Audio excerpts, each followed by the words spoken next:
Hi everyone, this is Jen, and I have a beautiful guest together with me here, and her name is Aglaée Jacob. She's actually one of my amazing soul sisters, and she is here to share about not only her healing journey regarding her how she embodied the presence of trust, and also how she trusts in her relationships, in all relationships pretty much. So Aglaée, so happy to have you here.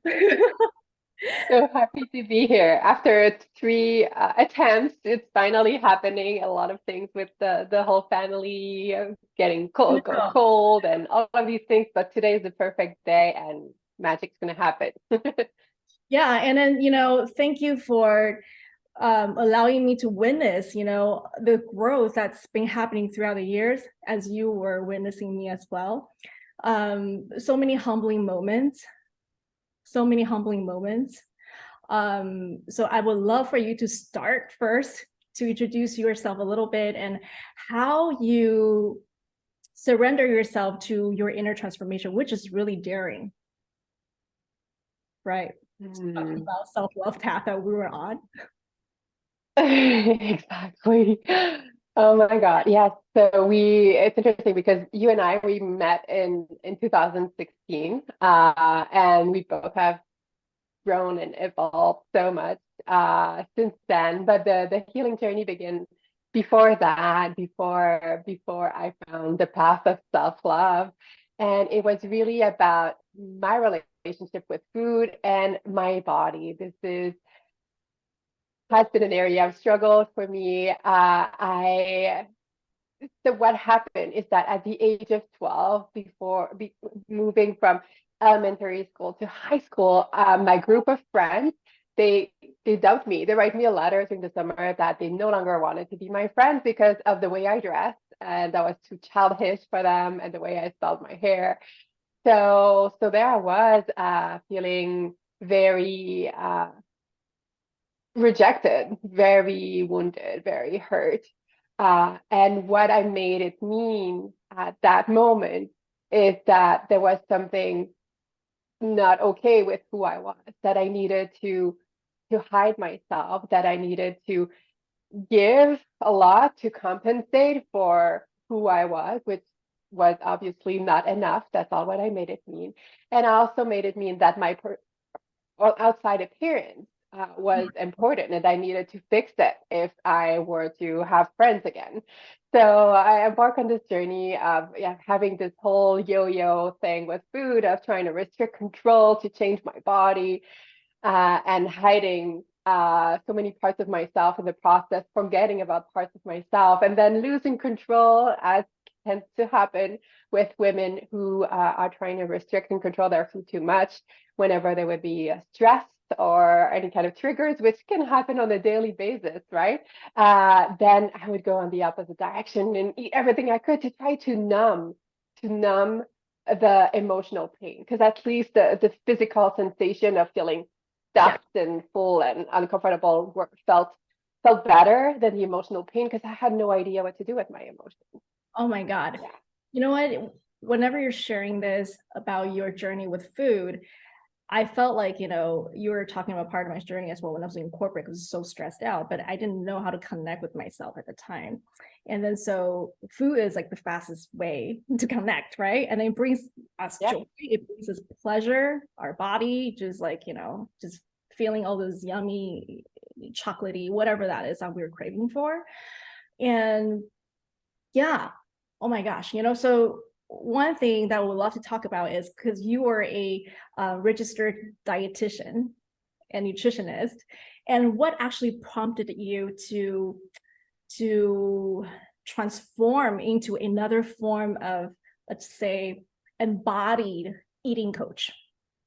Mhm. And those, Yeah, so that was a whole journey. Like there was about like 2 decades of that, of my life, from 12 years old to early 30s, of blah, blah, blah, and using food and feeling like there was something wrong with me, wrong with my body, until I realized that it was not about trying to control what food I ate. I was trying to beat myself up in my head all the time to feel the guilt, to feel the self-loathing.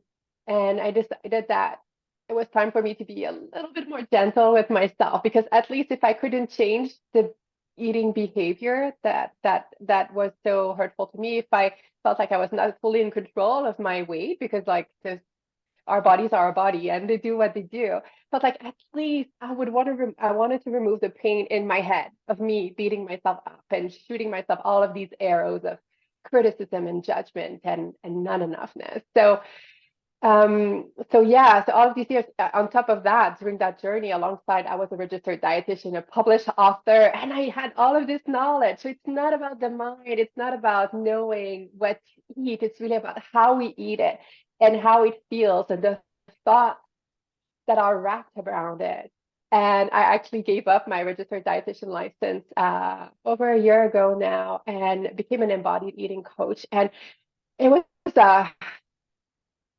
yeah, a long journey, like many years of trying to figure out what it is to be in a body. Because yeah, I thought for all of my life that I needed to prove myself, to prove that I was smart as a woman, that I could achieve things. So very, very masculine energy, very in my head, trying to prove with studies everything that I could say about nutrition or whatever.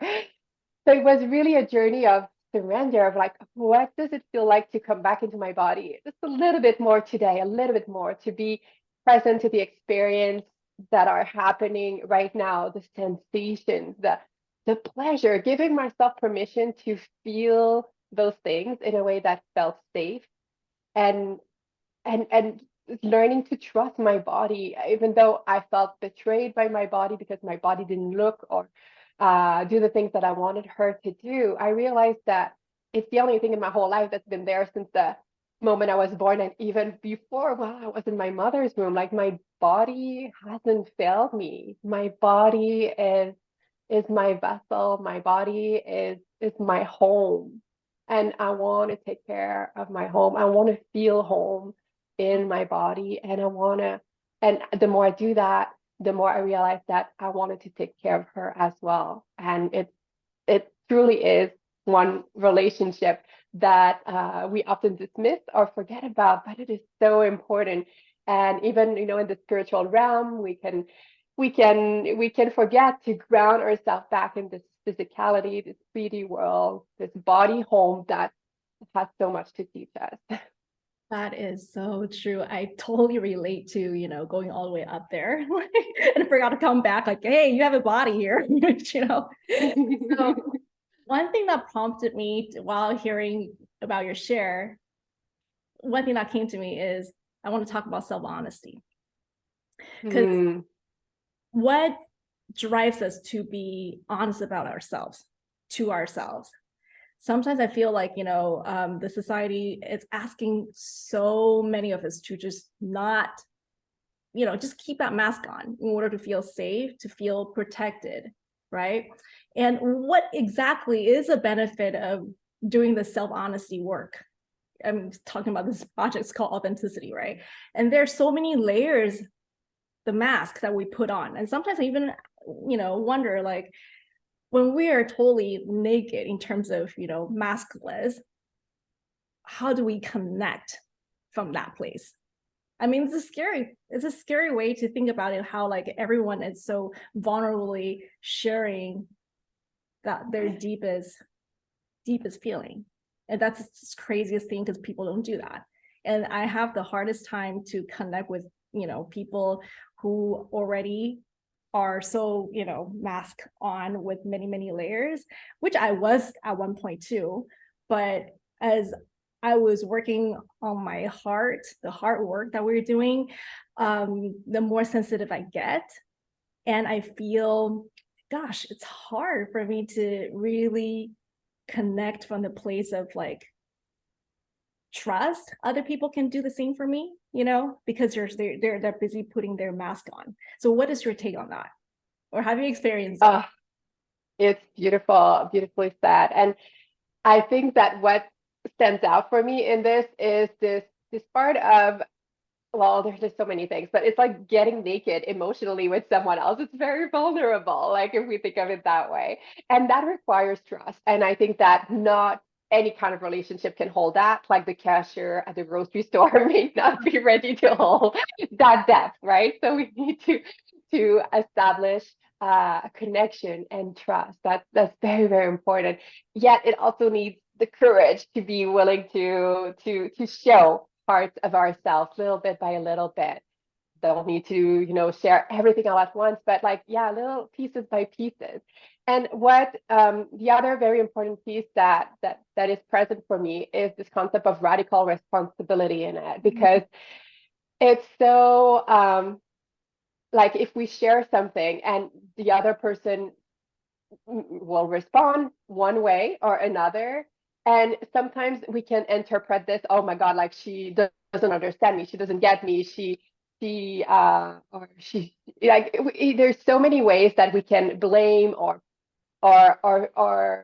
yeah, put the responsibility on the other person. And I think that was a big part of my journey too, in so many relationships, feeling like misunderstood was a big core wound for me. And as such, I realized that I was putting a lot of weight on other people around me whenever I would try to get vulnerable to, okay, you need to have that perfect response where you will acknowledge every single bullet point and like give me like the perfect words like that will heal all of this. But what I was doing is I was giving my power away. I was wanting, I was coming from a good place with good intention of wanting to connect in a deeper way. But I was forgetting to take responsibility for my own, I don't know what word I could use, but SHIT, right? And taking responsibility for that.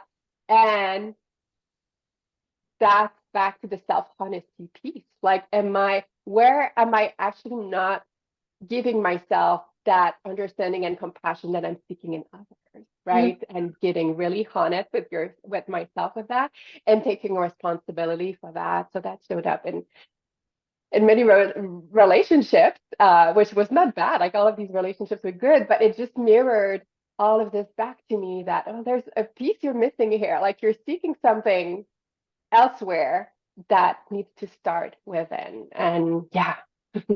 Wow, thank you for sharing, because it brought up something in me right now, which is the core values that we hold. Like we all have our value system, right?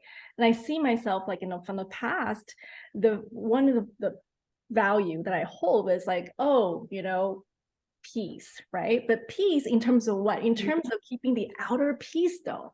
So my people pleaser, is trying to not be offensive and, try not to stir the pot and trying to be as polite as possible. And then also, there's Asian culture, in the influence of it. On top of that, yeah. Sorry to blame on the culture part of it, but that really prevented me from being honest with myself, And so as I was healing myself and the core values actually shifted themselves. And then from outer peace, I want inner peace. Like you said, I want true, authentic, genuine connections while I am being myself without apology.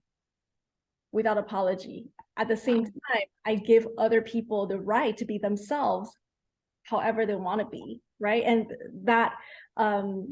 that release of expectation that we're clinging on to others, like I hope you like me, I hope you actually understand me, that type of energy is to be let go of, and then choose me, choose you, choose us, so we get to really come from a more wholesome place rather than looking for something that's not inside but outside.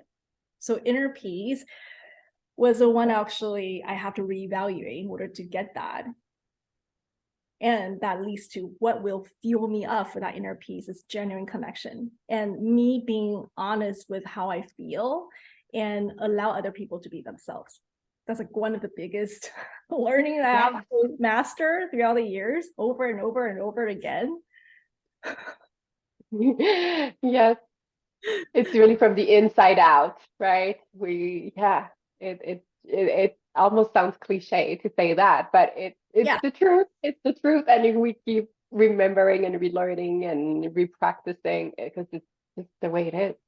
And while you're presenting here with me beautifully, I don't know if I have the permission to talk about this, but Go wherever you want to, I yeah, trust we've it. known each other since what, 2016, right? So a good 6 years. Yes. And we've seen each other, going up and down, going through the shadows, and trying to like climb out of it, out of the rut, and coming back up and going down again. Like, the humbling journey itself really brought me a lot of awakening. One part of it that I would love to share in this conversation is that, I think last year, while you were pregnant of Rose, right? You're pregnant of Rose and you were busy taking care of yourself. At the same time, I was moving around, doing my thing at New Zealand. And that there's a period of time that there's a lack of connection. Yes. Because we consider ourselves like we're pretty tight and connected on a regular basis. Mm-hmm. At one point I felt like, oh my gosh, is there something wrong with me that, I don't feel like, as bonded with Aglaée, and, there's that yearning, and start questioning myself and even judging myself for maybe I'm doing something wrong. And then, she's pushing me away, blah, blah, blah, And then so I had to conjure up my courage and, reach out to you and said, this is how I feel vulnerably. And of course, at the same time, I have to prep myself mentally. Like, what if she's she doesn't understand, and then have to be fine with it. Right. So there's no expectations, right. There's no expectation. So that's my side of the job that I have to take care of. Right. And I so appreciate you, you're being like a big hearted person right there. You're like, oh yeah, I so hear you. And I feel this is how I feel. And that really was an awakening moment because it took me, number one, courage to express, discomfort about relationship with a sister, right? A soul sister. And bearing there's might be a risk. That's something that I can't control off. And really trust that I'm going to learn a lesson no matter what. Wow. Yes. Yes. Yeah.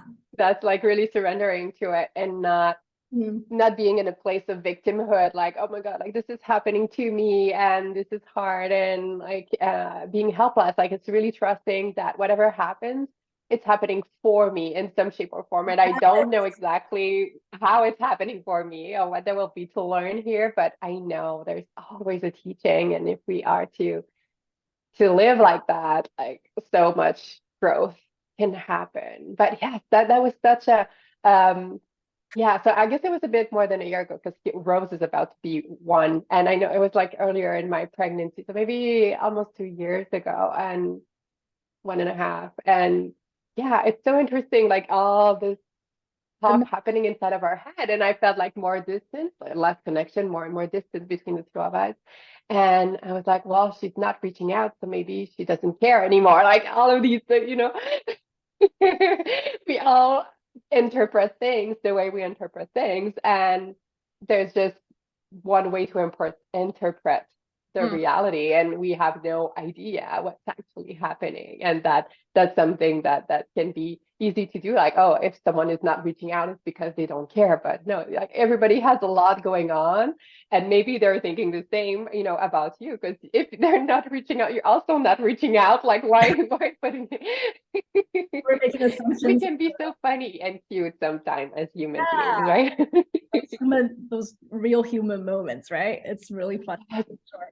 And talking about honesty again, okay, because I really want to grab a sense of how, when being honest with ourselves is actually a form of self-care.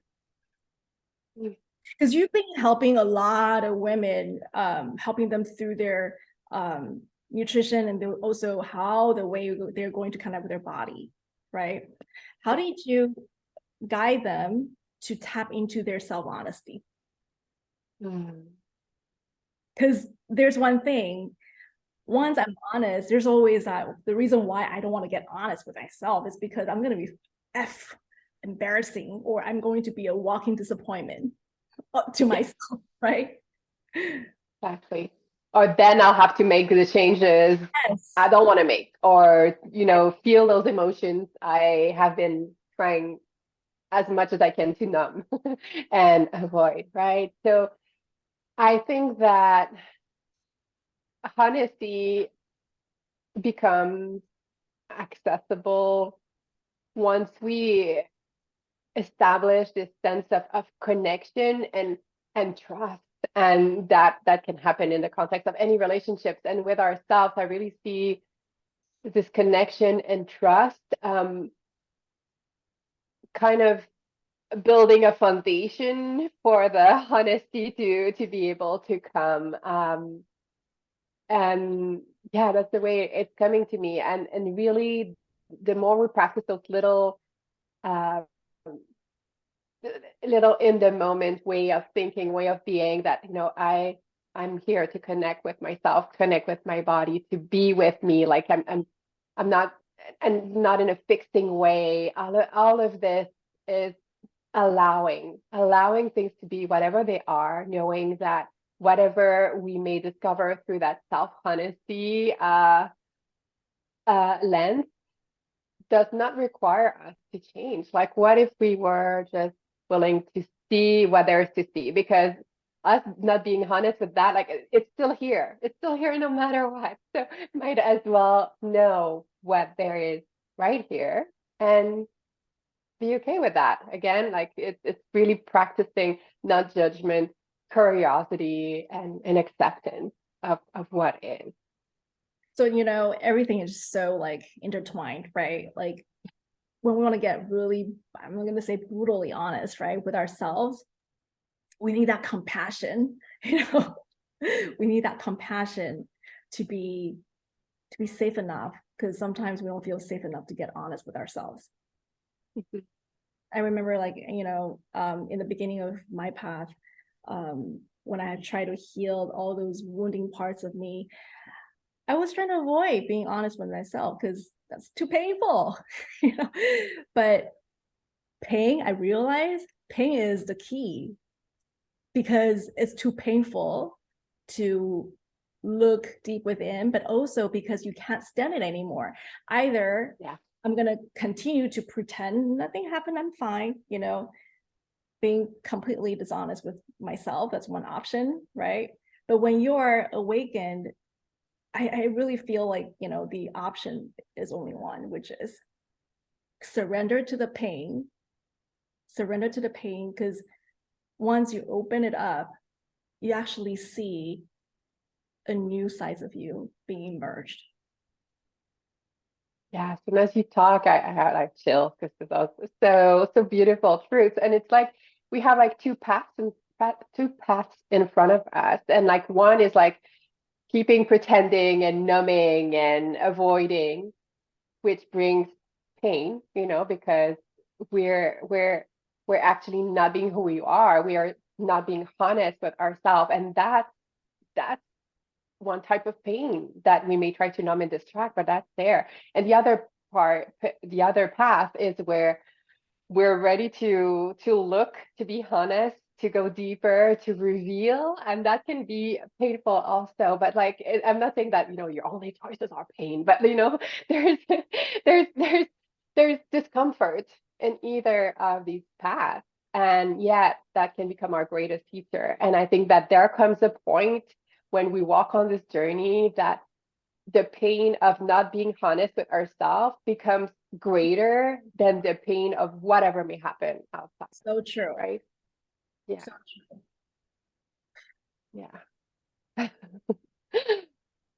Yeah. I just feel like, the mask that we've been carrying on because of the social obligations, because of the familial obligation, all kind of aspects, will challenge how willing and how committed are you to continue to layer that off. I still feel like I'm in the process of it, to be Oh honest. yeah. Is Yeah. no ending, like, oh, I'm completely honest with myself. I don't know yet. It's not one mask. It's probably like thousands, right? And some are more subtle, some are more like a natural makeup, that you may not see as much, but it's still a mask. Yeah. Some masks can be very, very elusive. Can be Yeah. very tricky, right? Yeah. For example, give me an example. What is one mask that's really hard to unmask? Let's see. Well, it's what comes to me is like with those social obligations, you just use that word, and those roles and hats we put on. Like for myself, I have the hat of being a mother, of being a partner, of being a daughter. And then we fall into this pattern. Okay, now like I'm a mother, so that's how I do things. And when I'm like on my own, that's when I am woman and when I can dance. And when I am like daughter, then I don't speak too much about deep stuff and I just keep it on the surface. But yet I'm the same woman, in all of these scenarios. So how to break free of these roles that I'm putting myself into a box because that's what I've absorbed from the culture, what we think is the right way to do and be. And like, okay, can I dance when the kids are there and like feeling authentic and express? Can I bring that at my parents? Can I share a story that I wouldn't share otherwise? Like just little things like that. I think it can be really subtle, but giving ourselves permission to step outside of the box and see how it feels. And again, not doing it for others, but for ourselves. I love that. I love that. And it's only like one step at a time, right? It's not like, okay, I'm just gonna go completely transparent now from today and the next day everyone's gone from your field, right? Yes, okay, if that's what you want to do, but that would be a lot. And I think that that's where we need to give ourselves permission to be gentle with ourselves, like little baby steps, as we say, like that's perfect. Okay, sister, I feel like I'm gonna dive in a little bit deeper with you. I feel like, because you have so many experiences with love relationships. And I know you've Mhm. been a harmonious couple. I love that. And at the same time, I know before you are creating this harmonious relationship with Ed, with your partner, you've also gone through several ones that's like, heart-wrenching ones, that's like pulling you down emotionally, mentally a lot, right? So Yeah. how did you drive yourself out of that place with self-honesty? I hope this is not. Yeah, so self-honesty is definitely a key pillar in all of that. So Yeah. from being, married to my high school sweetheart, for Mm. being with him for 17 years, yet feeling really alone, feeling not seen. And the honesty, self-honesty piece there comes with like, was I seeing myself? Like I wasn't, I was, there was, yeah, so much. And then there was a little bit of dating and going into that world where I had never experienced like dating apps and all of that. Now I have so much compassion and understanding for women navigating that world. But again, like even though I was on that path of self-love and say like I'm doing this for me, I'm not gonna ignore any red flags. I there's always like, but be alone. I want that validation. I want someone to see those good parts of me and like being like validated for that. So showing those good parts and hiding the rest sometimes. And then being a bit more daring and like there was just a lot of experimentation. And I think that the biggest part about self-honesty was that I to really trust myself, like to really illuminate with like a huge flashlight, like this is where you're not trusting yourself right now. You're ignoring your intuition just because it's easier, it's more convenient, or it's more acceptable, or the people pleasing and good girl patterns.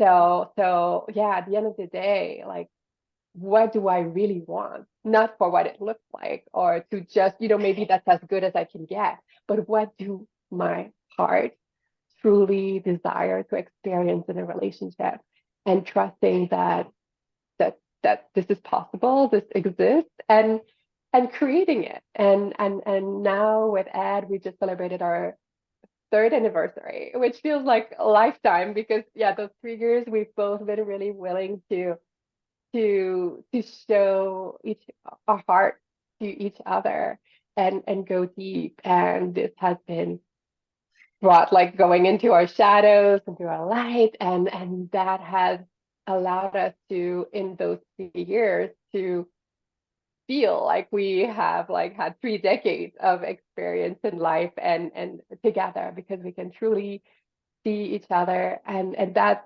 really required each of us to be willing to be honest with ourselves first, separately, and then about our relationship, and take each radical responsibility for our part, our desires, what we felt, and have the courage and vulnerability to be honest with ourselves. So it starts really each on our own and then together. And I think that yeah, that's unlike anything else I've ever experienced. And I feel uh such a deep foundation of good communication and trust that can allow us to walk through anything we can encounter. Yeah.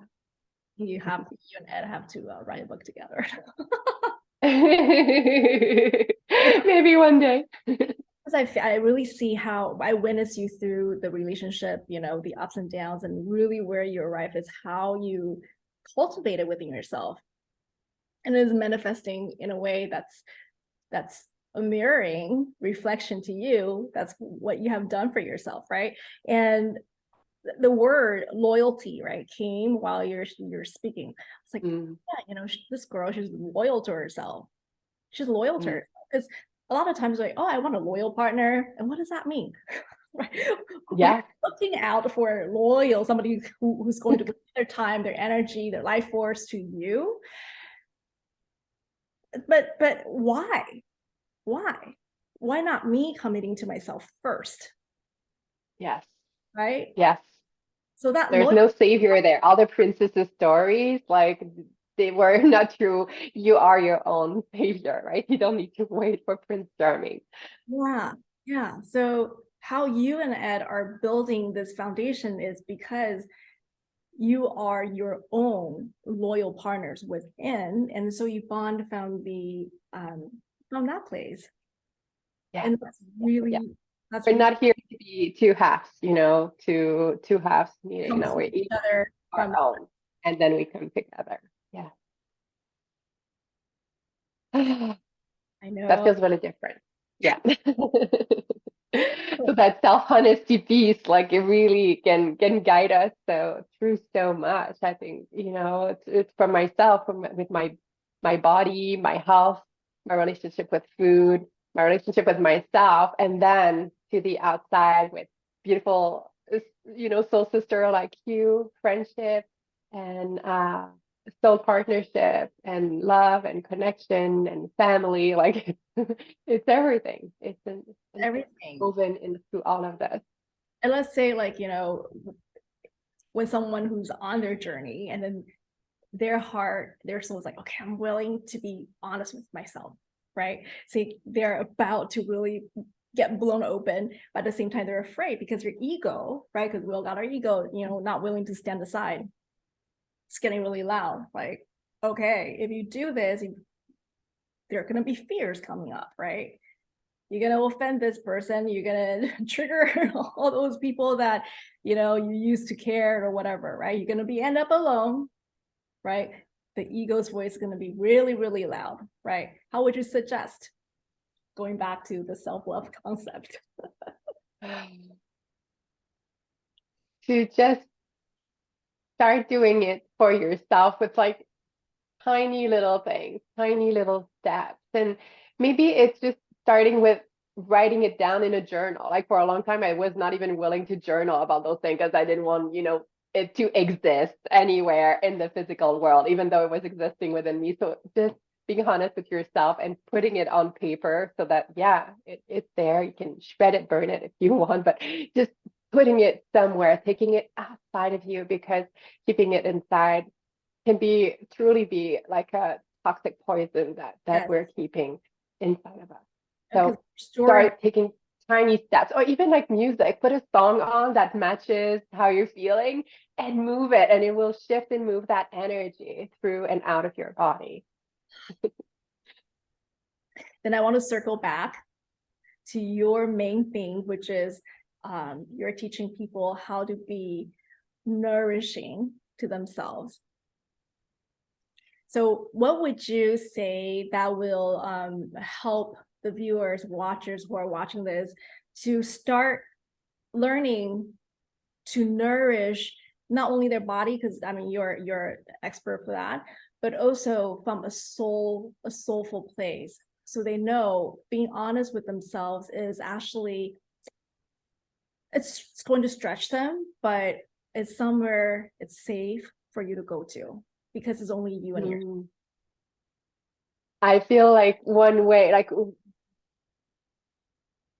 with that self-honesty, asking yourself, like, what was one little thing Little. that would help me feel more nourished? And it could be like, as I said, writing in a journal or dancing, giving yourself permission to do nothing for 2 minutes, like because perhaps you're a go, go, go person. And then asking your soul, Yes. how does that feel? And if you feel like that relief, that sense of relief is like you're still like finally, yes, yes, like that's like a full body yes, feeling like we're able to expand the box a little bit and feel more aligned, feel more truthful. So I feel like following those whispers of relief from the soul, that's always a sign you're in the right direction. I love that. No wonder you're being called yourself embodiment coach, right? Embodiment coach, because our body's speaking to us every single moment, right? And when we are surrendering to that relaxation, surrendering to that place of unknown, but you know you're being held somehow. Yeah. Yeah. And there may still be that nervousness, and it's okay. Like, but deeper, in a deeper place, you can feel that. Yeah. Yeah. Yeah. So it's getting to becoming familiar with those sensations and knowing that however it shows up for you is okay. And all of you is, you're welcome. All of the parts of you are welcome. There's nothing to change. But what if there was one little tiny thing you can do each week to have a little bit more of that sense of relief? And at the end of the year, see where that takes It's like an investment, right? You're investing you. Right. to that account. Can become exponential, but yeah, no need to be afraid of anything. It will be exactly what it's supposed to be. Well, thank you so much, my dear. One thing, okay, I still want to kind of like steal your wisdom from is I'm sure there are a lot of moms watching this. So as a mom, with such a little baby, Rose is so cute, and she demands a lot of attention out of you. For a busy mother, little child, how do you sustain yourself with that nourishment? If you want to build a very strong foundation for yourself. So when there's chaos, you're not like, oh, I'm away. Yes. So I have like Rose almost one. I have my son from my previous relationship who's 8 and who I'm homeschooling also. And I have my bonus daughter, my nurse daughter who's 6. So that can be a lot. And how I keep practicing nourishment is really in the moment. It may not look like any different. I may have my cup of tea and I could like drink it quickly and like be running around and do things to keep everybody, the whole family together. But in those little moments of pause, like, or there may be a song on and I really take a breath or two to just feel it, or to just move a little bit, or to just really drink with intention. Like this water is hydrating my cells. Like this amazing. It's the same water that's been on the planet like for millions of years, and they may have been through a dinosaur. I don't know, and through the ocean and all of that. Like just taking a moment to slow down, and it's really in those tiny little things, tiny moment, or just hear your kids laugh and have fun, even though you may want to have calm and silence at that moment. But that's what's happening now. What is happening now, and can you take nourishment from that in whatever form it shows up. I love that because it's so graceful when you're describing it. And for sure, one thing that's going to happen is your attention is going to be drifted away, right? And then whenever you see that, allow yourself to pull yourself back, like here, and I'm appreciating this cup of tea, and there's no rush, right? So that self-awareness is gold. Yes, and I think it goes back to the embodiment piece. It's like what, from what I hear, what I'm tasting, what I feel, the warmth of the tea or the breeze or whatever sensation, like I'm alive, and like just really turning those little things into deep realization that, I'm alive. I'm here right now. And this is what I choose. Even though actually, I may choose like a whole weekend retreat by myself to journal and do things, but right now I'm choosing this moment and just I choose to choose this because this is what's happening now. And that for me makes a whole difference. Yes, yes. And what comes to like, if you choose and you don't like this moment, just choose again. And why do you choose it? Because you choose to. I choose to choose it. Just because. No need to have a reason. Yeah. Well, my dear, thank you so much for this beautiful connection and being so open to talk about whatever that's surfacing, and with so much honesty and your beautiful heart energy. I'm just feeling it. So grateful for you. So grateful for you, sister. So how can people find you, my dear? And that was such a good talk. Thank you so much, Jen, for all of these questions. You're so good at guiding us exactly where we need to be to get and collect all of the wisdom and with so much compassion and love. So thank you for that space. Starting my morning really well. And people can find me on Instagram at Aglaée Jacob. So it's my name, AGLE. I cannot even spell my name. It's still too early. No, AGLAEEJACOB. And you'll find me and send me a little DM if you watch this. I'd love to connect and just hear what resonated with you from this talk. Yeah, so beautiful people, when you're watching this, I'm sure you can feel Aglaé's strength of self-honesty. Actually takes strength to be honest with yourself. And she is here to support women who is going through, their nourishment with their body image. So reach out to her. She's a big-hearted soul with so much to give. And yeah, feel free to connect with her. Thank you so much, Aglaée. Thank you, thank you, thank you. Thank you, everyone, for watching. I'll talk to you soon. Thanks, everyone. Bye.